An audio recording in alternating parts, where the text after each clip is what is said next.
There's a lot of unfairness in the community, in the world around us, and I like being a part of a team that just seeks to make life a little bit more fair. So my name's Kerry Ewing. I'm the director of Te Whare Awhero, Hope House, here in Christchurch. It's a community development trust just to support those in need in the community around it. The longitudinal whānau support program, which grew out of a special partnership with Gilberthorpe School, we quite simply go down there and ask them who are the whānau you're most concerned about. We place a whānau support worker alongside those families. Was he talking to you about it? Yeah, no, he's always been open about it, but we went through a traumatic death in our small family, and I was recommended the program by our school's vice principal, and she offered the support, and that's when I was put in contact with Tanya.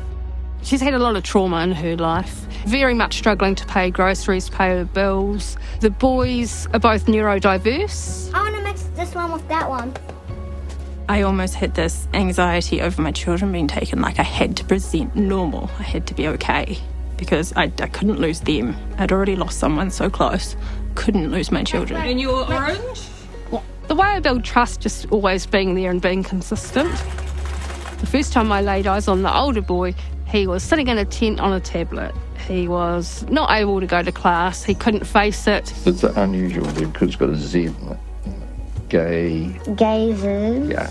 But now he's just like the other kids sitting in class, learning and able to do the testing that found him to be in the top 3% of readers. Does Yes.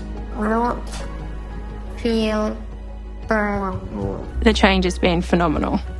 They've gone from little balls of anger and aggression in a way, of not being able to emotionally control outbursts, to having understanding about themselves. They're doing so well.